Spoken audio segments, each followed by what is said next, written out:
Ok, pois muito bem, boa noite. Peço a todos a fineza de manterem os microfones no silencioso.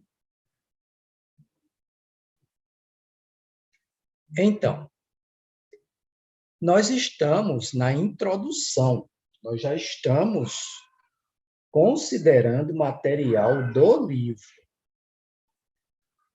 Vocês estão à vontade para ler toda essa introdução. Nas aulas eu vou destacar os pontos centrais e a gente vai comentando. A introdução, editora Pensamento, volume 1, Cosmogênesis. Ela começa na página 43 e só termina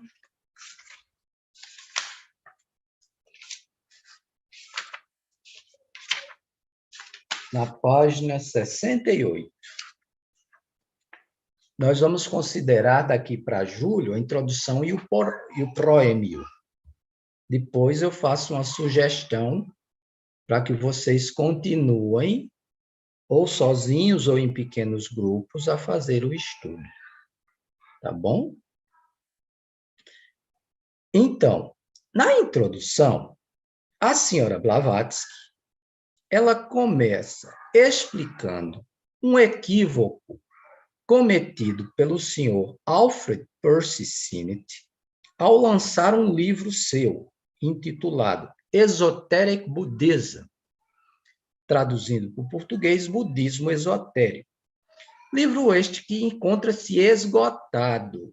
Ele foi lançado pela editora Pensamento na década de 70, mas encontra-se esgotado.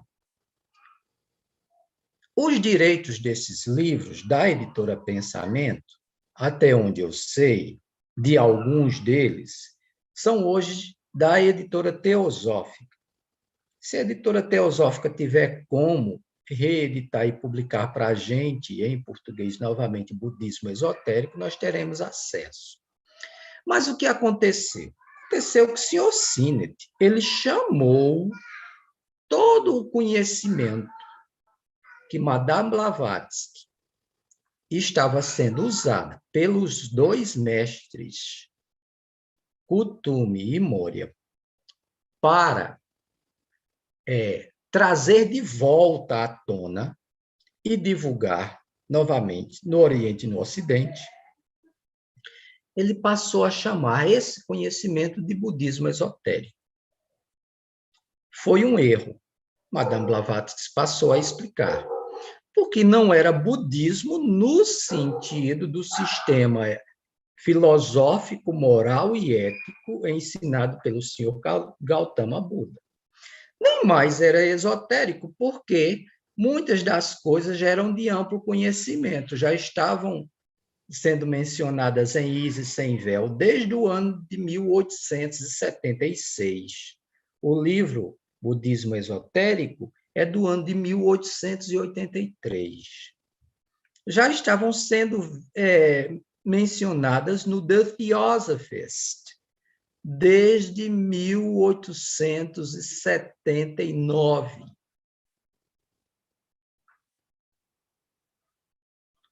E já eram do conhecimento de muitos ocultistas, de muitos estudantes. Então, não era mais esotérico no sentido de ser um conhecimento secreto de posse de apenas alguns e reservado. E a partir do momento que ele publica as coisas no livro, já não é mais esotérico. E houve uma confusão muito grande. Muitas vozes se levantaram contra o livro e contra até a existência de uma coisa chamada budismo esotérico. Até hoje isso causa controvérsias. Aí nós passamos alguns slides, a senhora Blavatsky explicando tudo isso, e tudo isso foi assunto da aula passada. Deixa eu ir passando aqui.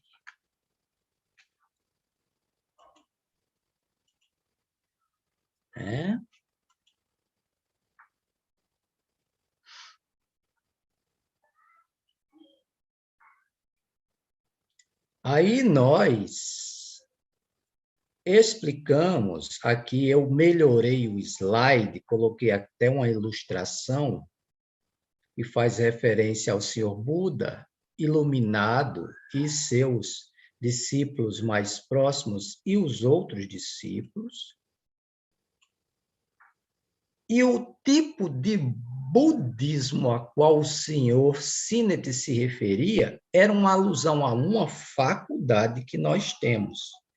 Aí sim, neste sentido, o conhecimento da filosofia esotérica, ele estimula essa faculdade. Budi. Faculdade que dá ao homem a sabedoria ou compreensão direta da verdade. Essa faculdade vem do mesmo radical, B-U-D-H, de onde vem a palavra Buda. Buda é um ser que recebe esse título devido à sabedoria dos seus ensinamentos e devido a ter atingido o desenvolvimento ético e moral que o leva a ser um Buda, uma pessoa em quem a faculdade de Buda está plenamente desenvolvida. Haverá um tempo que a humanidade, em sua coletividade, toda desenvolverá essa faculdade, Budi, assim como hoje estamos desenvolvendo manas, a mente racional. Aquele que desenvolve plenamente essa faculdade é chamado de Buda. Portanto, Buda é um estágio evolucionário. É um estágio em que muitos seres chegam e que nós chegaremos também. Buda vai muito além do que representou o senhor Gautama Buda e seus ensinamentos éticos e morais lá no ano 300, 400, antes da era cristã. Certo? Aí nós prosseguimos aqui. Então, que confusão foi essa? Foi uma confusão de tradução. Traduzir é um trabalho dificílimo. Dificílimo. Senhora Blavatsky explica que se o senhor Sinnett tivesse traduzido a palavra escrevendo budismo com apenas um D, então ele estaria fazendo referência à sabedoria secreta que vem da consciência de Budi. E afastando do Buda com 2D, que faz referência ao senhor Gautama Buda e seus ensinamentos. Então, teria evitado uma série de coisas. Ela também sugere que, sendo o senhor Buda grafado com 2D e H para ficar perto da raiz sânscrita, a gente devia traduzir e chamar o sistema moral e ético que se desenvolveu depois que o senhor Buda esteve entre a gente e foi sistematizado por discípulos seus de budaísmo, com 2Ds. Que não dá conta da religião de sabedoria, teosofia e Atma Vidya. Afinal, a religião sabedoria, teosofia ou Atma Vidya é o repositório de conhecimento e sabedoria divina de toda a humanidade em todas as eras. E nunca esteve restrito a um único sistema moral e ético ou tradição religiosa de um único povo ou nação. O texto de Madame Blavatsky, na introdução, diz aí, cita, ela é a religião sabedoria ou teosofia, a herança de todas as nações do mundo. como eu já disse, as coisas que o Sr. Sinnett faz referência no seu livro já eram conhecidas e ensinadas pelos adeptos em seus colegiados aos seus discípulos. Por exemplo, o coronel Wolcott já conhecia bastante destas coisas devido aos seus contatos com adeptos. Os livros Easy Sem Véu, o livro escrito pelo Sr. Wolcott, Old Dyed Leaves, que está saindo em português em diversos volumes, já tem 2, História da Sociedade Teosófica, parece, nada mais são do que traduções do diário do Sr. Wolcott, Old Dyed Leaves. O volume 1 saiu há muito tempo atrás por uma editora pouco conhecida com o título Raízes do Oculto. Ali se mostra que o Sr. Wolcott ele já tinha bastante conhecimento, esse senhor aqui. Por quê? Porque ele era maçom e, naquela época, a maçonaria era bem mais interessante do que hoje. Havia mais estudo, havia uma seriedade muito grande, havia realmente uma fidelidade aos ideais maçônicos, de aprimoramento moral do ser humano e difusão dos 3 grandes pilares, né? Igualdade, fraternidade e liberdade. Então, o Sr. Wolcott, ele conhecia bastante dessas coisas pelo fato de ter sido maçom. E quando ele conheceu Madame Blavatsky se tornou a professora mor dele, destes assuntos. E é revelado que o Sr. Wolcott, durante a fundação da Sociedade Teosófica, teve contato com pelo menos 3 adeptos da sabedoria oriental, 3 mestres de sabedoria. O mestre S. Serapis Bey, o mestre Moria, que mais tarde ele descobriu que era discípulo do mestre Moria, e que Madame Blavatsky também era, então eles tinham muita coisa em comum, inclusive o mestre, e o mestre Kuthumi. Além disso, o Easy Sem Véu, né? Easy Sem Véu saiu em 1876, 7 anos antes do livro Esoteric Buddhism. E lá, Madame Blavatsky, sem dar maiores explicações, faz alusões muito diretas a toda essa sabedoria esotérica, toda essa filosofia esotérica que o Sr. Sinnett resolveu chamar de budismo esotérico e que é assunto da doutrina secreta. Certo? O que é que tem em Easy Sem Véu? Ensinamentos esotéricos orientais e ocidentais. Tem um E sobrando ali, desculpe. Como Cabala, Gnosis.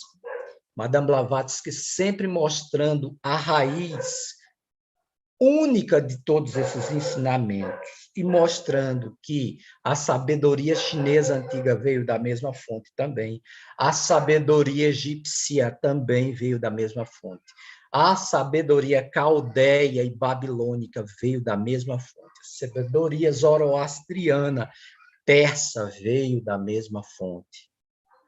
Ela sempre vai fazendo tudo isso a partir de Easy Sem Véu. E que a fonte, a primeira fonte, são as escrituras arianas antigas, que hoje nós temos como testemunho os Vedas e os Puranas. Mas existem outras escrituras também. Existem coisas lá no Oriente que nós ocidentais nem suspeitamos, e os sacerdotes das grandes religiões, lá, exemplo dos brahmanes hindus, tem certos textos que eles não deixam a gente ver, não. Eles dizem que nós não somos dignos, comedores de carne como nós somos, não somos dignos de ler tais escrituras sagradas muito antigas que eles guardam lá. Um dos objetivos da sociedade teosófica, no segundo objetivo, era chamar a atenção detida a essas escrituras arianas orientais antigas. O segundo objetivo da sociedade teosófica sofreu uma remodelação, então, essa parte, incentivar o estudo comparado de religião, filosofia e ciência, notadamente das escrituras arianas orientais antigas. Essa parte aí foi removida, mas era parte integrante da primeira vez que esses objetivos foram formulados. Estimular esse estudo. Aí vem os Puranas, vem o I Ching, vem a Cabala, vem toda essa sabedoria ocidental. Oriente, Extremo Oriente, Oriente Próximo, Oriente Médio, que é a fonte de nossa sabedoria, porque é a base sobre a qual os sistemas religiosos que nós conhecemos se ergueram, com seus dogmas, suas tradições e suas invenções humanas. Eles repousam em cima de uma sabedoria bem mais profunda e secreta. No nosso caso, né, aqui nós nos dizemos cristãos e somos judaico-cristão, o reflexo da doutrina secreta, e sob os quais o judaísmo e o cristianismo moderno, em suas versões, repousam, é a Cabala antiga. Madame Blavatsky traz tudo isso à tona a partir de Isis Sem Véu e aprofunda muito na doutrina secreta. A confusão foi tão grande e os pedidos de teósofos um pouco confusos pelo fato de Isis Sem Véu fazer alusões veladas, ensinar algumas coisas, revelar algumas coisas apenas na superfície, fez com que muita gente indagasse dos adeptos mais informações. E as controvérsias geradas pelo lançamento do budismo esotérico levaram os adeptos a pedir que Madame Blavatsky escrevesse uma obra mais abrangente e profunda que explicasse em detalhes muitas dessas coisas. Essa obra vem a ser o quê? A doutrina secreta. Em inglês, os 2 volumes, 1 e 2, Cosmogênese, Antropogênese. Em português, os 4 primeiros volumes, 1, 2, 3 e 4. O volume 5 e 6, alguns artigos muito interessantes reunidos pela senhora Annie Besant, que tem a ver com a doutrina secreta. Eu não desprezo o trabalho da senhora Besant de forma alguma. Quem sou eu? A senhora Besant foi uma buscadora. Ela tanto expõe a teosofia com muita propriedade, de forma bem palatável para quem não está pronto para mergulhar. Por exemplo, a Sabedoria Antiga é um ótimo manual para quem está começando em teosofia. A Sabedoria Antiga é de autoria da senhora Besant. E eu não discuto a propriedade e a autoridade que ela teve naquela época de selecionar algumas coisas que partiram da senhora Blavatsky e outras que não partiram da senhora Blavatsky, mas que foram trabalho de teósofos da época, e publicar junto com a doutrina secreta. Essa coletânea a gente encontra na editora Pensamento nos volumes 5 e 6. Então, era preciso explicar tudo isso aqui.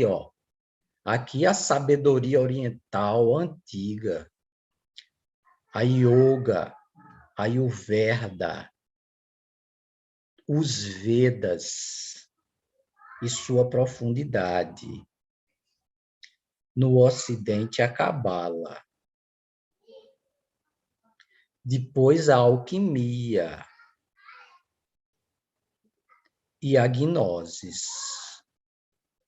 A gnosis é o conjunto de ensinamentos que um grande iniciado nos legou quando encarnou lá no mar da Galileia, viveu numa cidadezinha chamada Cafarnaum, participou do movimento chamado Essênios, criou um próprio movimento seu chamado os Ofitas e criou uma escola de sabedoria, uma escola iniciática. 100 anos antes do que a igreja ensina, no ano 1 AC, ele sofreu martírio nas mãos de judeus, não de romanos. Quando os romanos invadiram a região, só encontraram seus discípulos já em seitas conflitantes. E o ensinamento era tão forte que corroeu o Império Romano por dentro. O Império Romano Ocidental já tinha cedido, graças à corrupção dos Césares e do Senado romano, corrupção pandêmica e degradação geral e invasão dos bárbaros, Roma caiu. Aí, o César da época, Constantino, ele fugiu para uma grande cidade no Oriente, Bizâncio. Quando chegou lá, encontrou uma sociedade bastante organizada sob uma religião lá, uma teocracia, uns bispos, e eles se diziam cristãos, e eram seitas conflitantes. Ele levou o exército e pôs ordem lá no galinheiro e disse, quem manda aqui agora é o papai, porque eu tenho um exército aqui, tenho minhas legiões, quem achar ruim, Então, vamos pegar a sopa aqui. O que foi interessante para mim, eu sou adorador de Mitra, o deus Sol romano. O que foi interessante para mim, eu quero. As doutrinas que não forem interessantes para mim, podem fazer o que quiserem. Aí teve o primeiro concílio lá, aí depois teve bastante concílio. Concílio é reunião de bispos. Foi tendo concílios. Nesses concílios, aí Jesus virou Deus, Espírito Santo virou pessoa, Maria virou Santa Imaculada, a cruz foi adotada como símbolo, e nasceu a Bíblia que nós usamos hoje também, por um método de escolha dos manuscritos bastante questionável, né? O negócio lá de lançar as sortes e decidir por sortes que manuscritos entrariam e que manuscritos não entrariam na composição da Bíblia, com o cuidado de deixar a reencarnação de fora, porque a reencarnação ensinava umas coisas que não eram interessantes para a igreja como Estado.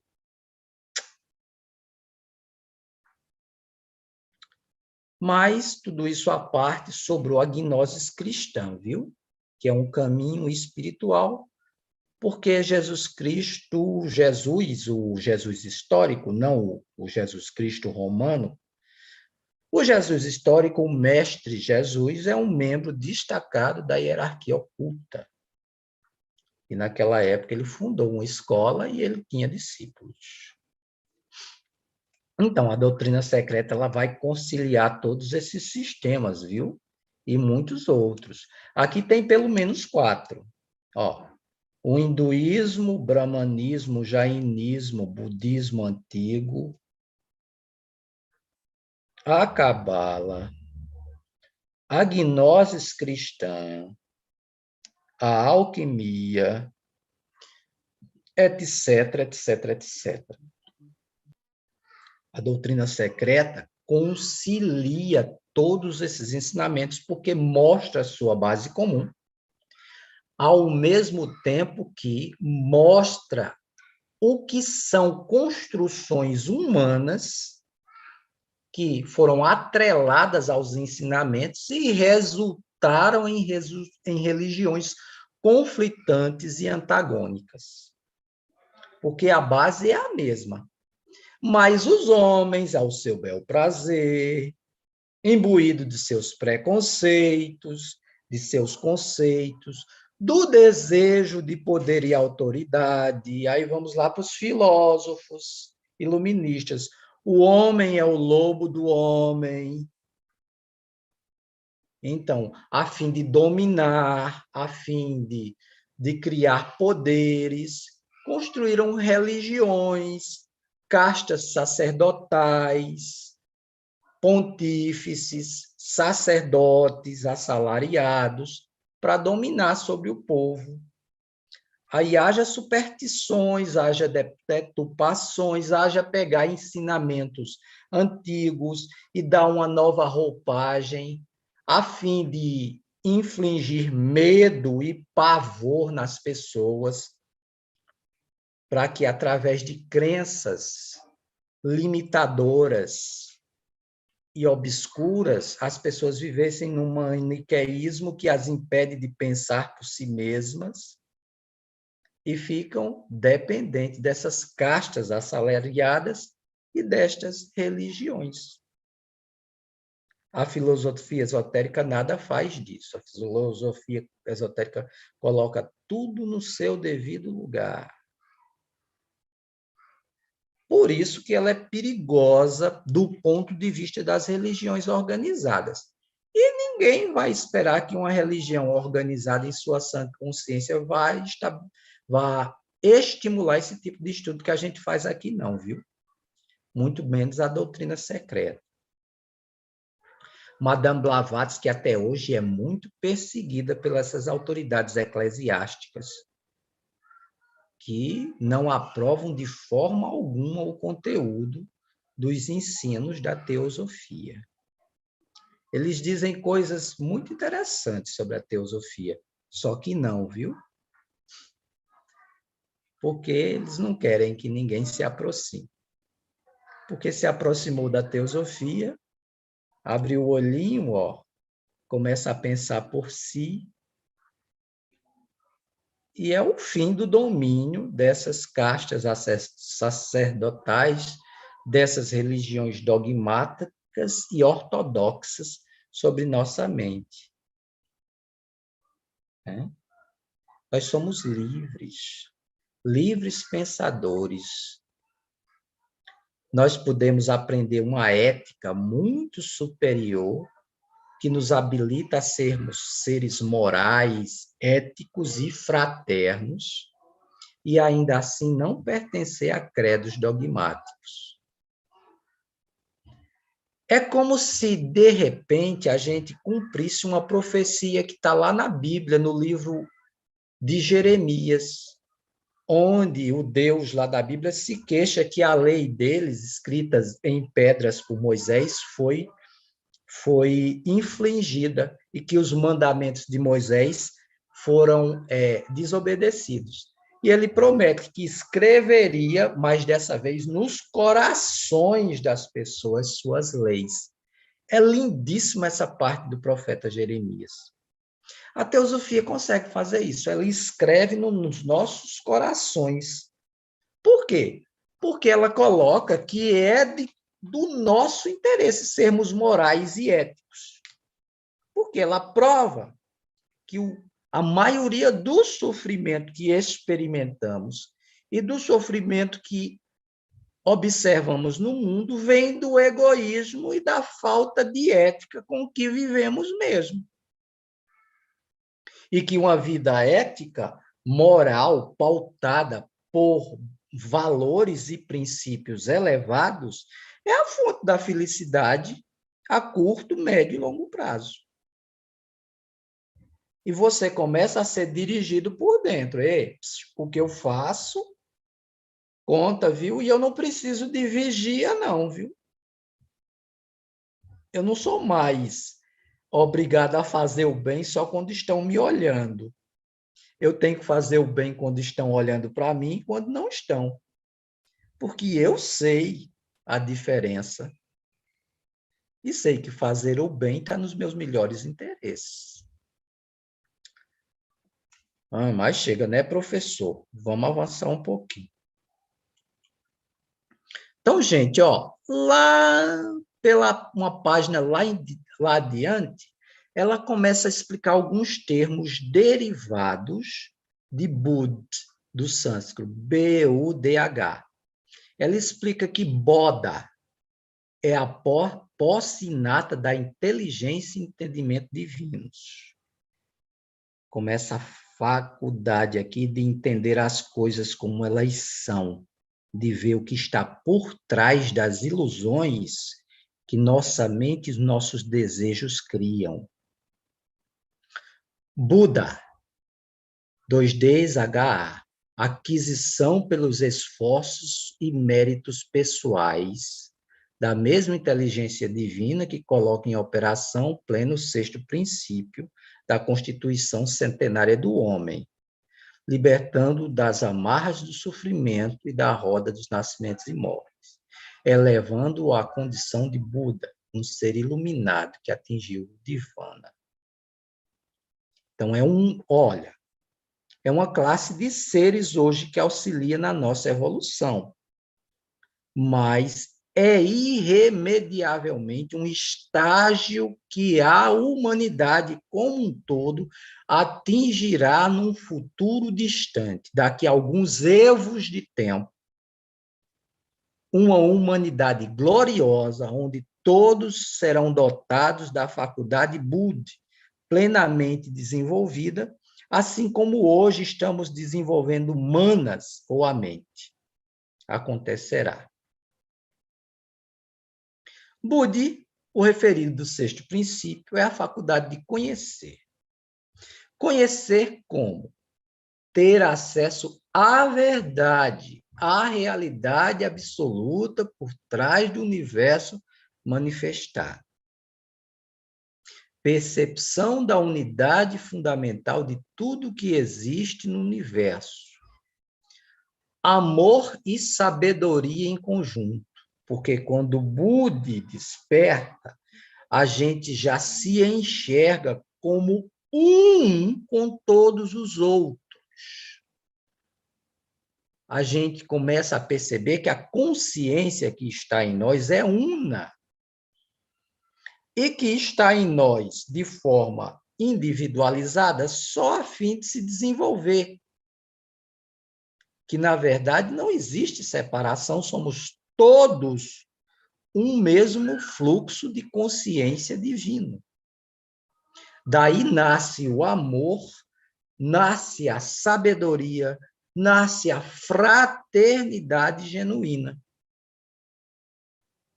Desse princípio Budi. Eu faço muita referência a esse ponto aqui, porque tem tudo a ver com o chakra entre as sobrancelhas, Ajna.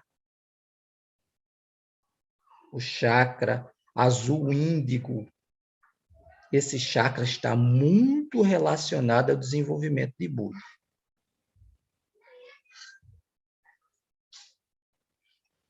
Budi é o canal por meio do qual o conhecimento flui até o ego. Ego é o nosso ser espiritual, a individualidade que irradia sua consciência sobre os corpos mental, astral e físico, e se utiliza da personalidade como instrumento para atuar sobre a Terra. Complexo? Bora entender isso com um gráfico? Aqui, gente, ó. Olha Budi aqui. Olha a mente superior aqui. E olha a Atma. Esse triângulo azul, esses três atributos ou princípios superiores, representam em nós a nossa porção imortal, o peregrino que passa por reencarnações sucessivas a fim de evoluir e de assumir formas cada vez mais capazes de exprimir a grande verdade absoluta, as grandes potencialidades do ser espiritual. Então, isso aqui é a nossa individualidade morredoura. Ela irradia sua presença sobre os corpos inferiores. A mente inferior, o corpo astral, esses dois a gente pode chamar de alma. O duplo etérico e o corpo físico. Então, corpo físico denso, o duplo etérico, o corpo astral e a mente inferior. Esses aqui, em conjunto, formam a personalidade. Essa coisa aqui que vocês estão vendo, Francinaldo, é uma personalidade. Para Francinaldo não é um ser real, não. Francinaldo vai morrer. Daniel vai morrer, Leonardo vai morrer, Ricardo vai morrer. Francinaldo, Leonardo, Ricardo, Daniel são veículos. Tem prazo de validade. Quando não suportar mais a intensidade de vida da individualidade, o corpo, na sua fragilidade, o físico se decai, ele tem que ser devolvido à matéria física. A mesma coisa, a seu tempo, acontece com o corpo astral e com o corpo mental. O que é que resta? O nosso ser divino. E Budi é um aspecto desse ser divino, junto com Mana superior e Atma. Esse ser divino é o nosso ser real. É aquele que a gente tem que se estudar e se observar para a gente conhecer, para a gente saber quem nós somos de verdade, qual é o nosso objetivo aqui. Porque isso vai nos dar verdadeiro e genuíno contentamento. Enquanto a gente ficar enganado pelos desejos da personalidade, o intelecto do Manas inferior vai apenas ser usado para realizar esses desejos. Então, as encarnações da gente vão ser igual um cachorrinho correndo atrás do rabo. A gente não vai sair do canto. Não vai realizar muita coisa em sentido espiritual. Mas quando você empreender uma sincera busca pela verdade em você, pelo verdadeiro ser espiritual em você, você vai colocar em movimento energias poderosas que estão adormecidas em você. E você vai se autodescobrir. Sua vida vai adquirir um sentido muito diferente e pleno. Você vai finalmente começar a descobrir por si só e dentro de você as respostas para suas perguntas mais inquietantes. E você vai descobrir seu ser real, que não é a personalidade, não. É a individualidade, tá certo? Então, aqui eu me utilizei desse gráfico para a gente entender essa passagem.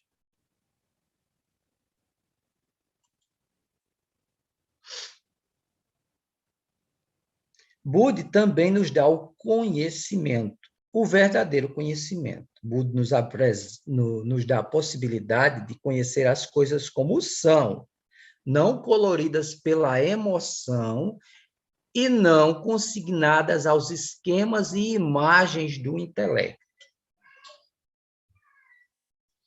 Este sexto princípio funciona como um corpo para o sétimo princípio, que é Atma. Palavras da senhora Blavatsky, abre aspas. Quando Buda absorve, destrói o nosso egotismo com todos os seus virakas, suas modificações, Avalokitesvara se manifesta em nós e o Nirvana, o Mukti, é alcançado. Mukti é o mesmo que Nirvana, a libertação dos laços de Maya ou ilusão. Bodhi é igualmente o nome de um estado particular de êxtase, chamado Samadhi, durante o qual o indivíduo atinge o ápice do conhecimento espiritual.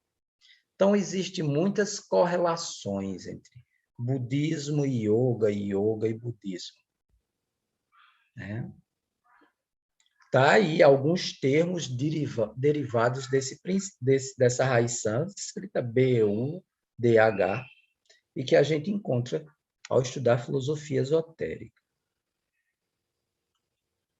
O sexto princípio em Atma é a centelha divina que vem do imanifesto no plano mais elevado, plano Adi, e vem se densificando plano a plano Atma, plano búdico, plano mental, plano astral, até chegar no plano físico, onde se identifica dentro de nós. E fica aqui dentro de nós imanente. Porque o nosso destino também é fazer o caminho inverso. Sucessivamente, nós vamos evoluindo, evoluindo, evoluindo, de plano a plano, até voltarmos ao seio de Atman, do Atman universal, Atman, na linguagem da Yoga dos Upanishads. Então, nós somos esse fluxo de consciência. Nós habitamos os corpos, nós não somos os corpos. Nós nos manifestamos em níveis aonde temos corpos, físico, etérico, astral e mental. Também nos manifestamos em níveis aonde não precisamos mais de corpos. Mental superior, búdico, átmico, anupadaka e adi.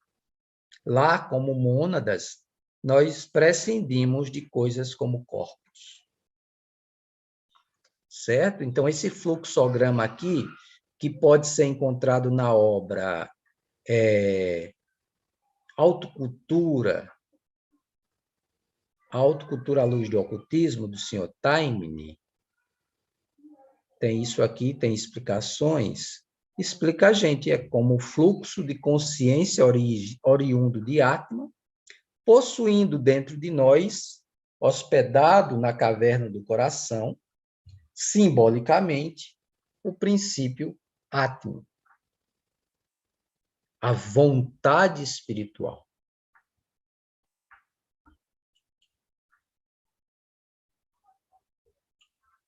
Pronto.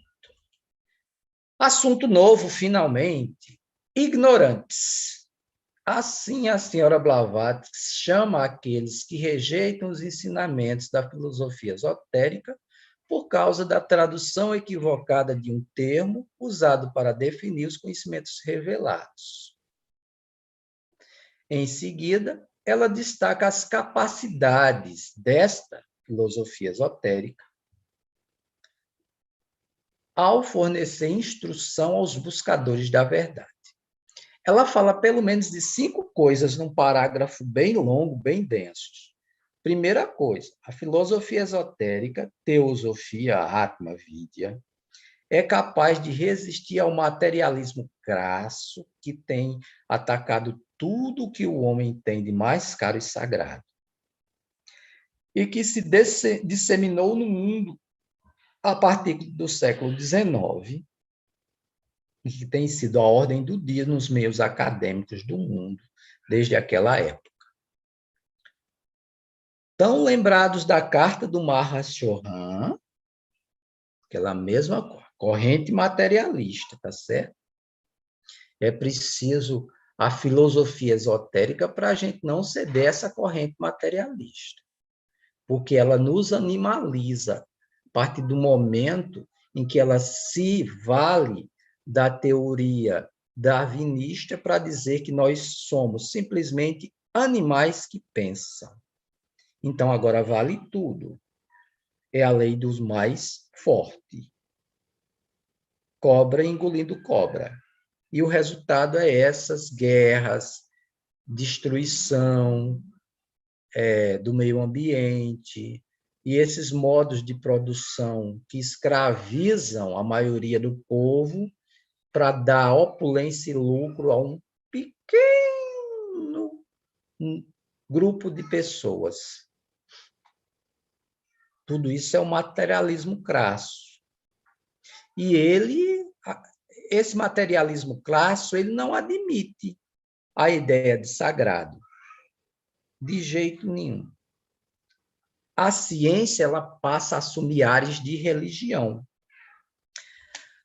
Um dos grandes fundadores do pensamento materialista foi o escritor Auguste Comte, e ele formulou o positivismo da época. Madame Blavatsky combateu muito o pessoal de Comte, os positivistas, nos seus artigos. Ela combateu escreveu muitos artigos contra os positivistas, mostrando que essa coisa que eles diziam de a ciência da época ser capaz de responder a tudo que existe no universo era balela, e que cedo ou tarde a própria ciência ia esbarrar com coisas que ela não consegue explicar. Dito e feito. Eles também diziam que a ciência teria, a partir de então, a solução para todos os problemas da humanidade. E que, portanto, Deus estava morto. O resultado, materialismo gritante, aí os freios morais da humanidade caem. Não que a religião que prega uma moral imposta de fora para dentro seja de todo boa, mas ela também não é de todo má, porque as massas ignorantes elas precisam de um freio moral, senão é a barbárie, minha gente. Os primeiros estudos de sociologia, com um dos fundadores da sociologia moderna, Émile Durkheim, ele fala de aparelhos de repressão social, como família, escola e religião, tendo uma função importante na sociedade, porque desprovido desses mecanismos sociais que impõem regras e morais e éticas, é a barbárie, é a multidão ensandecida e enfurecida. Não vai respeitar nada. Então, a filosofia esotérica, ela nos livra disso. Ao mostrar que, a começar por nós mesmos, nós não somos o corpo material, não somos as emoções desse corpo, não somos o pensamento, e que em nós existem princípios elevados e imorredouros. Ela nos chama até a fazer experiências com isso. E quando você experimenta na prática, você constata a veracidade dessas coisas você mesmo. Segundo, a filosofia esotérica auxilia o verdadeiro filósofo, pois o faz enxergar acima das personalidades, crenças dogmáticas e religiões peculiares.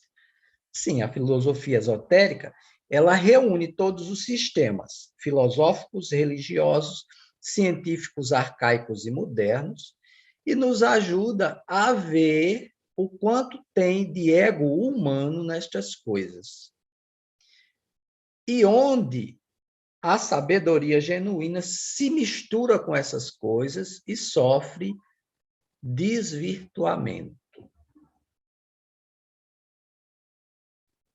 Depois, ela concilia todas as religiões, porque as despe de todas as vestimentas humanas exteriores e revela a raiz de cada uma, e mostra que essa raiz é a mesma.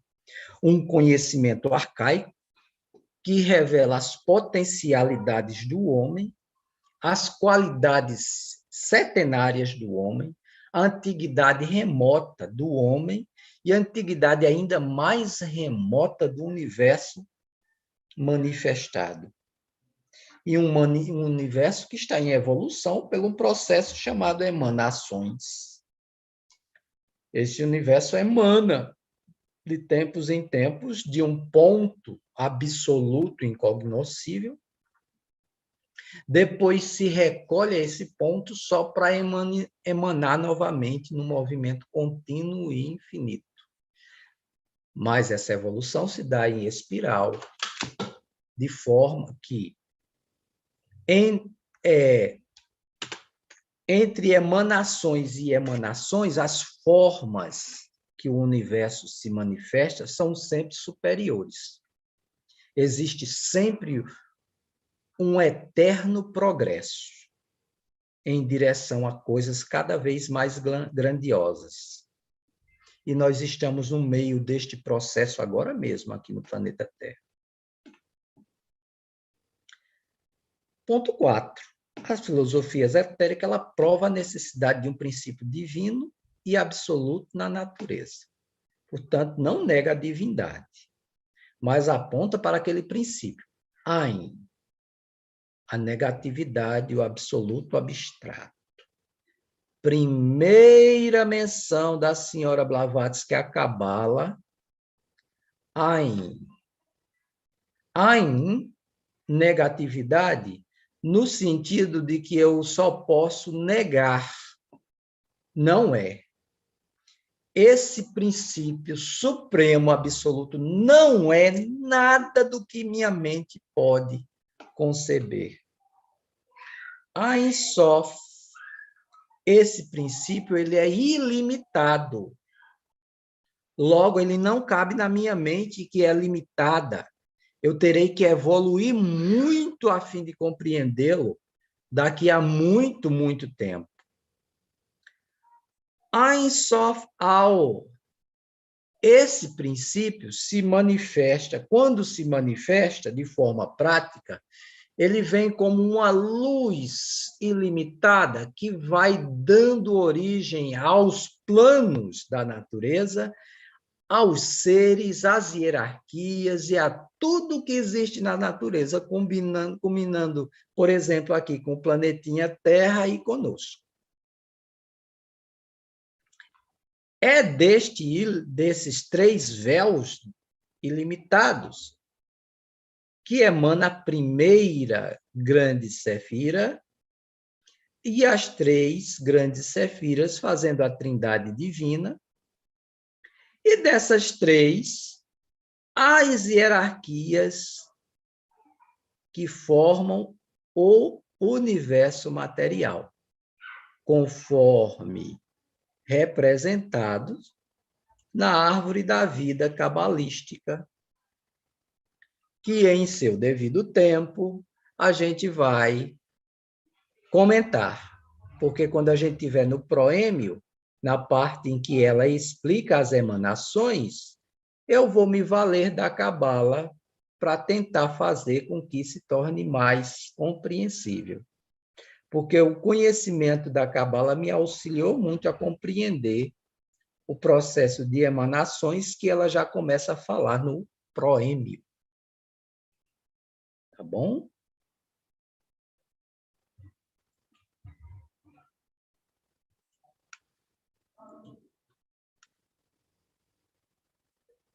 Então, esse abstrato, absoluto, impessoal, inominável, incomparável e manifesto, que não cabe da nossa mente porque não tem limite, e nossa mente é limitada, e nós nos encontramos limitados dentro desses corpos que habitamos, ele difere muito dos deuses das religiões. Então, a filosofia esotérica recusa-se a aceitar os deuses antropomórficos das religiões monoteístas, porque estes deuses antropomórficos nada são a não ser ímpias caricaturas do próprio homem, longe de representarem o eterno incognoscível. Jean-Jacques Rousseau dizem que ele fez o seguinte comentário: Deus criou o homem à sua imagem e semelhança. O homem, por sua vez, devolveu o favor.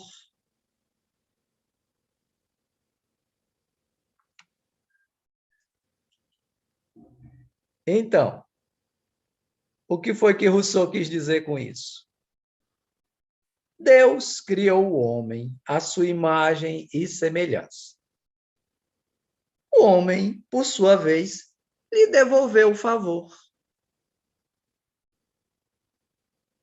Jean-Jacques Rousseau foi profundamente teosófico aí, ao dizer que os deuses antropomórficos, semelhantes aos homens, porque esses deuses se arrependem, são vingativos, nutrem ódio, são rancorosos. Esses deuses contaminados com sentimentos e aspirações humanas são produto da mente humana. E eles muito rebaixam o princípio absoluto, todo misericordioso, todo sábio e eterno, que gerou o universo e que habita no universo, em todas as criaturas. Está muito perto da gente, porque habita na gente, a gente não tem como se divorciar, se dissociar desse princípio. É ele que nos mantém vivo, é por causa dele que existimos. Agora, refletido nos deuses antropomórficos, ele vira uma caricatura, né? Porque antropomorfizar significa isso. Antropo é homem, e morfos é forma. Dar forma de homem. Dar forma de homem a algo muito superior ao homem. Tão superior que gerou em processos sucessivos, por meio de diversas hierarquias e inteligências, algo tão complexo como o próprio homem.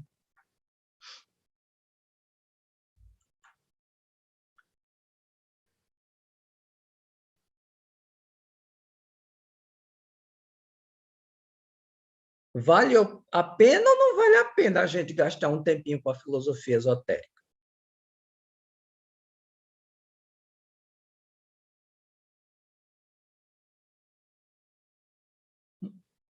Cri, cri, cri, cri. Vale, né, gente? Gente, vale todo o esforço. Não é fácil, não é simples, mas o que a gente aprende da filosofia esotérica são coisas que aprendemos sobre nós mesmos. E quanto mais aprendemos sobre nós mesmos, mais aprendemos da filosofia esotérica. Outro grande sábio do passado estava completamente certo ao nos revelar o que havia no pórtico do templo antigo de Delfos. Homem, conhece-te a ti mesmo e conhecerás o universo e conhecerás os deuses. Entre outras coisas, o autoconhecimento é um primeiro nível para chegarmos na filosofia esotérica. Por falar nisso, deixe eu recomendar uma obra pequena em tamanho, mas grande em conteúdo. Aliás, faz 20 anos que eu li essa obra, e é uma obra pequenininha, mas que mudou radicalmente a maneira como eu encaro as coisas. Só um instantinho.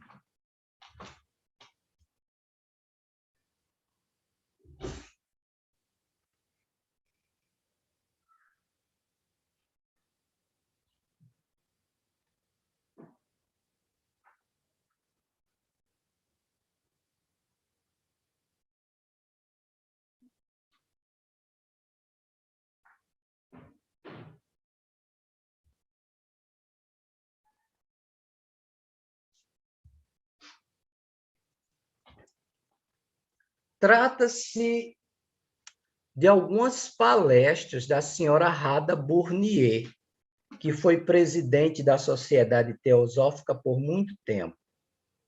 É uma seleta de palestras. Nessa seleta, ela resume de maneira muito clara os conceitos basilares de teosofia.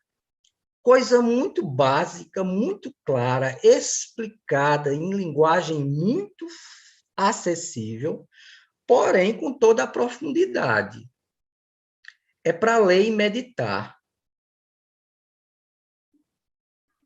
O caminho do autoconhecimento.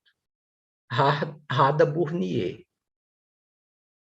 O caminho do autoconhecimento. Rada Bournier. Olha, pequenos frascos, melhores perfumes, não é isso mesmo? Depois que eu li e meditei nisso aqui, nunca mais eu encarei a vida de qualquer jeito. Foi uma das coisas que me convenceram que essa coisa chamada teosofia era realmente algo que valia a pena gastar tempo com. Foi uma obra muito importante, pelo menos para mim, né? Talvez nem todo mundo vá ter a mesma experiência, mas segue a recomendação. E é uma coisa muito acessível. Procura na loja, procura no Get, procura no site da editora Teosófica, tá bom? O Caminho do Autoconhecimento, autora senhora Rada Burnier, que foi presidente da Sociedade Teosófica e nos deixou em 2013. Mas ela foi presidente da Sociedade Teosófica por mais de 30 anos.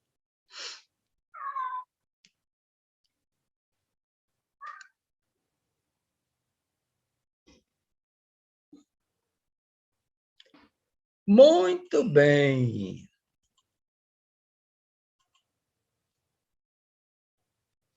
Vale a pena sim, gente. Filosofia esotérica vale a pena ser buscada.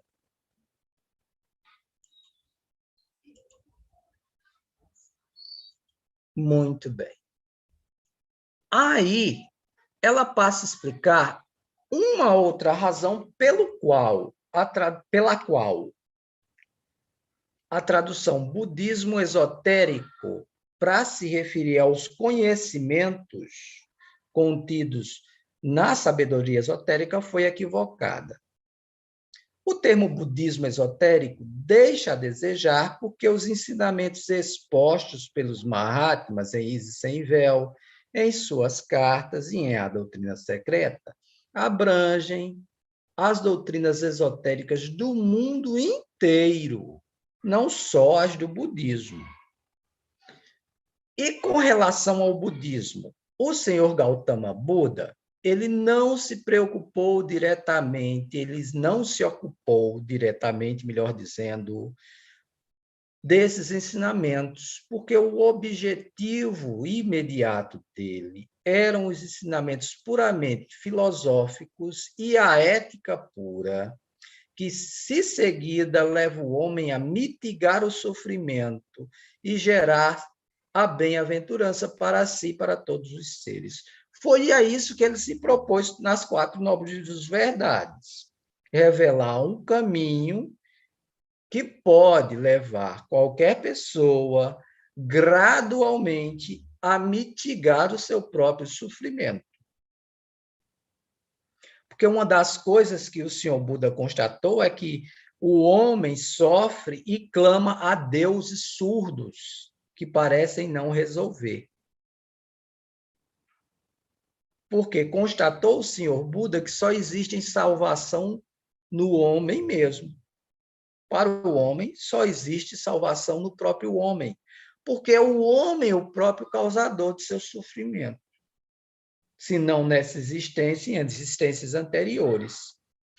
E mudar o curso das ações de mente, corpo e fala, pensamento, sentimento, emoção, fala e ação, vai contribuir para mudar as condições. Foi disso que ele se ocupou. Mas não havia esse tipo de conhecimento? Havia. Os discípulos mais avançados do Senhor Buda, os Arhat, tinham e ainda têm até hoje o privilégio de serem instruídos nas coisas invisíveis e incorpóreas, o mistério do ser fora de nossa esfera terrestre. Eles são reunidos em círculos seletos de estudantes, como o colegiado de Kalachakra, que é o colegiado a quem pertencem os mestres Moria e Kutumi, e o colegiado do qual Madame Blavatsky se aproximou no pequeno Tibete e lá foi treinada. Na época do Senhor Buda e nos séculos posteriores à sua estada na Terra, os Arhat um grupo preparado de discípulos, recebiam uma iniciação na famosa gruta Saptaparna, a Saptapani de Mahavansa, perto do Monte Payar, o Ebara, dos manuscritos Palis. A gruta ficava em Rajnagriha, antiga capital de Mangada, e era a gruta de Faryan, tal como supõem alguns arqueólogos. Então, existiam, gente, sempre existem espalhados em todo o mundo vestígios de lugares muito sagrados onde a sabedoria esotérica era ensinada. Não só lá no Oriente, como aqui no Ocidente. Nos volumes seguintes de A Doutrina Secreta, Madame Blavatsky ela entra em detalhes muito interessantes sobre isso, principalmente no volume 3, o livro verde, onde ela fala de antropogênese do homem e fala do homem e seus instrutores divinos. Aí ela vai revelar a existência de vários vestígios, sítios arqueológicos, de lugares certamente onde aconteciam reuniões, onde eram faculdades, verdadeiras faculdades, universidades, onde eram ensinadas coisas que a ciência moderna hoje ignora, né? Tem até as línguas antigas em que essas coisas eram ensinadas e os símbolos gravados em rochas. Então, existem as grutas, as cavernas lá no Oriente, existem os vestígios destes lugares. Ali no século XIX, estava havendo uma grande deturpação de tudo isso. Olha só. Aquele século XIX, momento em que Madame Blavatsky escrevia a Doutrina Secreta, finalzinho do século XIX, estava marcado pelo surgimento de uma literatura dita esotérica, entre aspas, que alegava basear-se em investigações eruditas de sanscritistas e orientalistas em geral, e chegava a ter pretensões de serem científicas. A senhora Blavatsky aponta os equívocos desses livros, que, embora trouxessem informações sobre religiões, mitos e emblemas da Índia, do Egito e de outras civilizações antigas, os interpretava de forma grosseira, segundo o entendimento dos simbologistas, que eles resolviam dar-lhes, né? De modo que a forma grosseira exterior das mesmas passou a tomar o lugar do sentido interno. Ou seja, eles não estavam muito preocupados em saber o que significava mesmo aquelas coisas, mas começavam a interpretá-las segundo seus preconceitos. Resultado: isto explica a razão das bibliotecas europeias terem sido inundadas com dissertações sobre o culto fálico e sexual, em vez de sobre o verdadeiro simbolismo dos emblemas antigos, além de serem contraditórias essas escrituras ditas esotéricas em si. Então, olha aqui, os orientalistas o que eram? Eram membros da Polite Society britânica, membros da nobreza, do restante da nobreza francesa, alemã, holandesa, que iam para o norte da África, Egito, iam para o Oriente Médio, Jerusalém, Basra, Persépolis, o que restou de Babilônia, iam lá à Índia, Goa, iam nesses lugares e, com os olhos cheios de preconceito ocidental, se apropriavam do que podiam e faziam leituras das mais diversas. É lógico que, ao se depararem com coisas como o Kama Sutra, pronto. Ao se depararem com os lingam do hinduísmo, que são as pedras sagradas fálicas da religião hindu, que tem todo um significado esotérico por trás, eles somente viram o lado sexual da coisa. Mas, rapaz, esse povo adora o sexo. Se esquecendo ele que as raízes do nosso pensamento no pré-cristianismo também é o mesmo. A nossa religião é tão fálica quanto a deles. O falicismo está lá e o falicismo está aqui. Aí eles traduziram tudo e procuraram explicar tudo sob as lentes dos seus próprios preconceitos. Isso foi desastroso do ponto de vista da filosofia esotérica. Então, essa talvez tenha sido uma das razões que permitiram que viessem à luz, naquela última parte do século XIX, algumas verdades fundamentais da doutrina secreta das idades arcaicas, depois de milênios de silêncio, do mais profundo segredo. Esse ponto ali não cabe, era para ser ponto e vírgula. Esses são apenas algumas poucas verdades, pois a atual geração de descrentes não possui méritos para ter acesso a conteúdo maior. Não adianta a gente querer saber mais, não. A gente tem que se contentar com o que já foi revelado. Por quê? Porque o nosso modo de vida é contraditório demais. A gente quer ter muito conhecimento das coisas sagradas, inclusive, mas a gente não quer adotar nem o vegetarianismo. Para adotar o vegetarianismo é uma barra.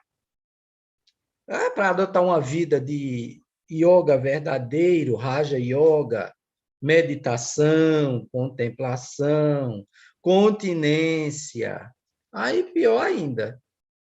E a posse de tais conhecimentos é consignada à obediência a determinadas regras.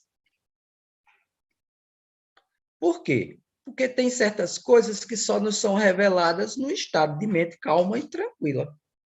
Uma mente tumultuosa não vai ser capaz de abstrações tão profundas. A gente vai, para ter acesso a determinadas coisas, nós precisamos aprender a meditar e contemplar. Ricardo, já passo a palavra para você. A atual geração de descrentes não possui esses méritos. E a senhora Blavatsky, ela vai mais além. Ela diz que, se houvesse permissão para se revelar coisas mesmos, o revelado não caberia numa centena de volumes parecidos com a doutrina secreta. Muito bem, Ricardo. Oi. Pode falar. Você tocou Você pode voltar a compartilhar, porque eu vou chamar atenção. O que eu vou falar tem a ver com os slides que você estava projetando. Pronto. Esse trecho aqui, bem no meio do primeiro parágrafo. Segundo o entendimento que os simbologistas resolviam lhes dar, de modo que a forma grosseira exterior das mesmas passou a tomar lugar do seu sentido interno. Olha só, esse é um dos grandes problemas da nossa sociedade atual. Ela tem, além do viés materialista, se fosse só isso, não seria tanto o problema. O problema me parece que, de certa forma, isso está, digamos assim, diminuindo, está sofrendo um processo de reversão nas últimas décadas, melhor ainda. Mas é a maneira como que, ao longo dos séculos, de vários séculos, todos os países, todas as outras culturas, elas foram interpretadas e descritas de acordo com o ponto de vista estreito da civilização cristã europeia. Ou seja, a civilização cristã e europeia, e eu estou criticando aqui a cristã no sentido daquilo que o Aldo falou hoje, né? Uma doutrina cristã que foi deturpada na sua essência desde a sua origem, logo após os primeiros séculos, né, de cristianismo. Então, a civilização cristã europeia, ela se colocou como molde de todas as outras culturas, de todas as outras religiões, de todas as outras filosofias. Ela se colocou como referencial. Então, isso é um grande problema. E, além disso, aí o que é que acontece isso daí? O segundo entendimento que os simbologistas resolviam lhes dar. Mas aí não era só esse problema, porque como eram simbologistas, que eram materialistas, que não conheciam nada de esoterismo, eles faziam as interpretações extremamente grosseiras, rasas, tacanhas, eivada de preconceitos, porque eles consideravam a sua cultura o ápice da cultura da civilização humana, e todas as outras culturas eram, digamos assim, ou eram desacreditadas, ou elas eram literalmente consideradas inferiores, né? Mas aí tem um outro problema que é bem mais sutil, que é o que eu gostaria mais de chamar a atenção.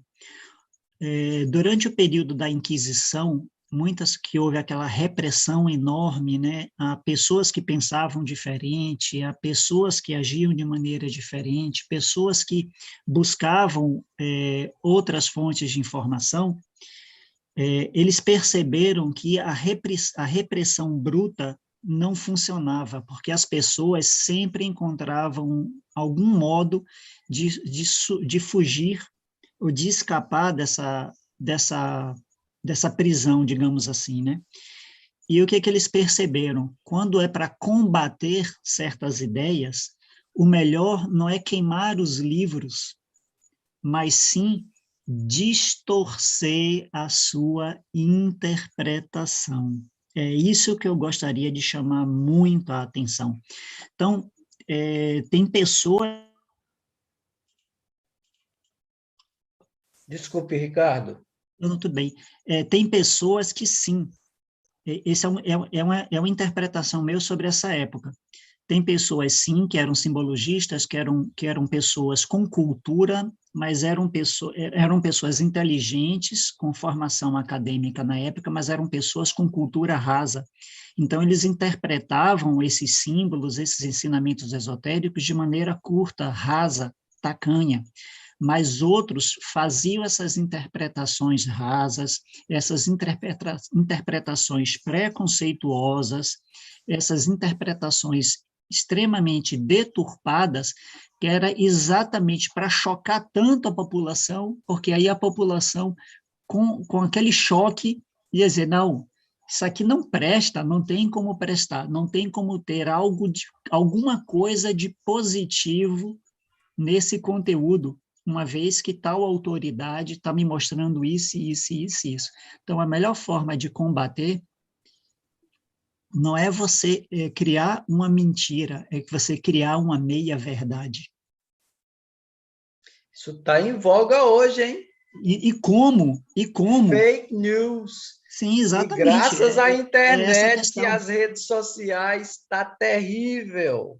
Porque se você cria uma interpretação extremamente voraz, virulenta, combatendo aquilo ali, as pessoas vão dizer, algumas pessoas, muitas pessoas inteligentes e sensíveis vão dizer, não, peraí, aqui fulano está exagerando. Mas quando você mistura algumas informações verdadeiras com algumas informações deturpadas, inteligentemente selecionadas, aí o que acontece? A pessoa lê aquilo e vê naquela parte que é verídica, ela vê uma apólice, ela transfere essa parte verídica como se fosse uma apólice para todo o conteúdo.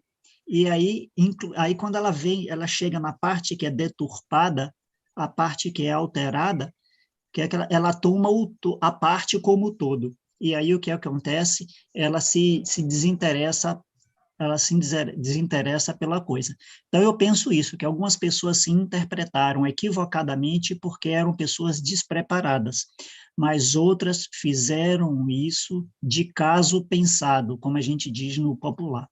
E esse é o maior dano para mim. Justo. A desinformação, né? O contrapensar, a lógica reversa,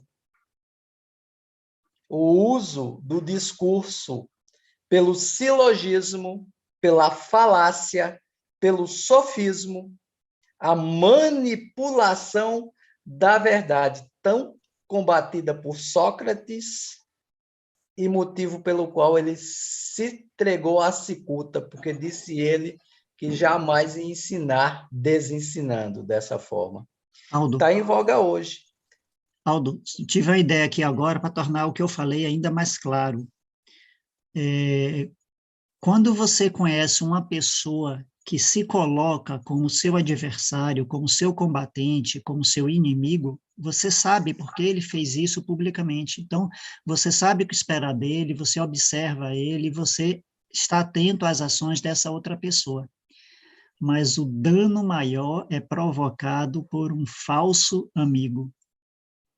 Aquele que está ao seu lado, está lhe abraçando e está fazendo aquilo que não poderia fazer, porque ele está se utilizando de uma prerrogativa de amizade sincera para prejudicar. Então, esse caso dessas pessoas que deturparam esses ensinamentos de maneira pensada é o que eu estou chamando aqui dos falsos amigos. Um falso amigo, ele tem um potencial de provocar um desastre muito grande. Aí, gente, a necessidade premente de nós nos tornarmos investigadores e buscadores da verdade, questionando. Nós temos o direito e o dever de questionar tudo. E não, se uma coisa se levantar como inquestionável, desconfie. Desconfie. Porque a verdade com V maiúsculo, ela sobrevive ao questionamento. Você tem que questionar, porque o mal causado por isso, numa sociedade como a brasileira, só para ter um exemplo, aqui está demais. Por quê? Uma maioria muito grande, muita gente analfabeta total. E a outra parte, que sabe decodificar a escrita, iletrada, não tem letramento, logo não tem pensamento crítico. Falta de letramento, falta de pensamento crítico equivale a quê? Analfabetismo funcional. O analfabeto funcional, ele acredita em tudo que lê, em tudo que vê, em tudo que ouve, e se deixa enganar facilmente pelo argumento de autoridade. Ele não consegue penetrar no discurso, no para-além do escrito, e ele aceita o que o eu do autor está dizendo para o tu do leitor sem questionar. Do ponto de vista da análise do discurso, isso é o fim. A grande liberdade do conhecimento acontece a partir do questionamento, da multiplicidade de fontes, da referenciação cruzada das informações, do colher informações de fontes confiáveis e o de comparar essas informações entre si e descartar as informações que não passarem no crivo. Ah, meu Deus, daqui que o brasileiro mediano for capaz de fazer isso. E a tecnologia digital não está nos ajudando, porque as pessoas estão cada vez mais imediatistas e cada vez mais preguiçosas para ler. Ler é fundamental, e a gente tem que ler o texto, literar, linha por linha, e a gente tem que ser capaz de se posicionar para além das 4 linhas do texto, no lugar de produção do discurso, na situação de produção do discurso, nas formações discursivas e nos interesses de quem produziu o discurso.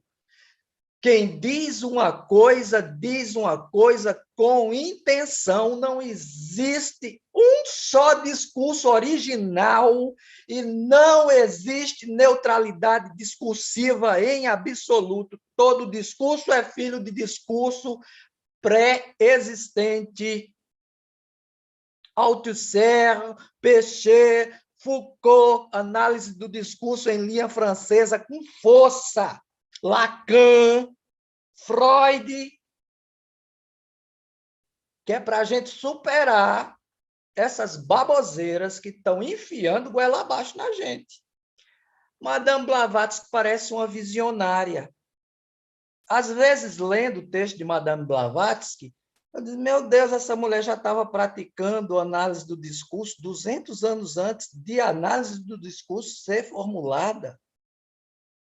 Ela já era capaz de fazer linguística textual, muito antes da linguística textual existir. Ela já fazia linguística sincrônica e diacrônica muito tempo antes disso existir. Por quê? Porque os mestres são exímios nisso. Os mestres eles não se deixam enganar pelas aparências. Os mestres não dizem que a palavra não é a coisa.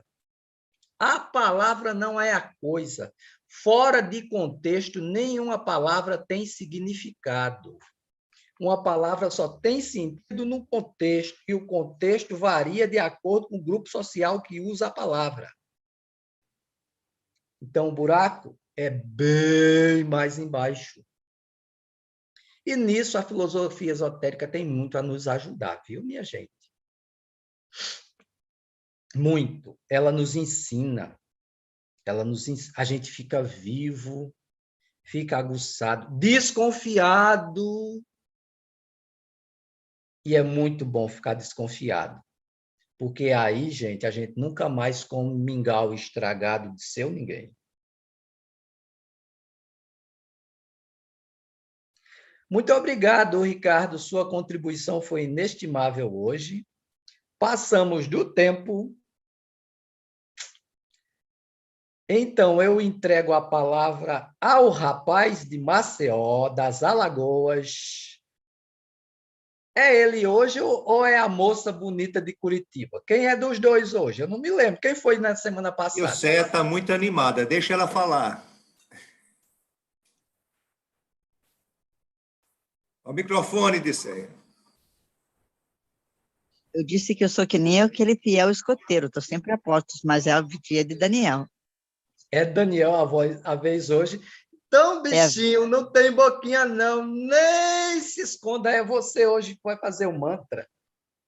Com esse Antes de fazer o mantra, eu quero agradecer, porque esse finalzinho do encontro foi magnífico, providencial para mim também. Gratidão. Ó vida oculta, que vibras em cada átomo. Ó luz oculta, que brilhas em cada criatura. Ó amor oculto, que a tudo abrange na unidade. Saiba todo aquele que se sente uno contigo, que ele é, por isso mesmo, uno com todos os outros. Paz, paz, paz.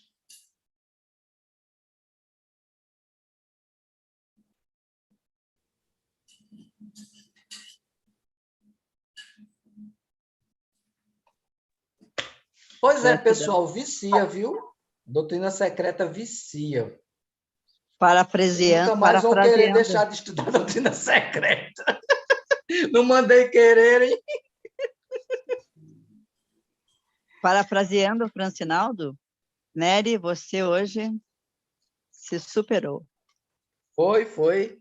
Ele tomou um chá de corajeira hoje, do bom.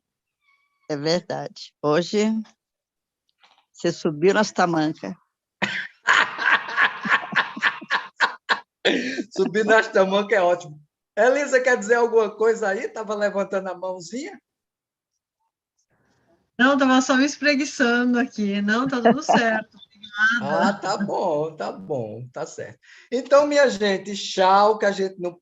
Vamos tocar a vida para frente. Amanhã é domingo, bom domingo para todo mundo. Até semana que vem.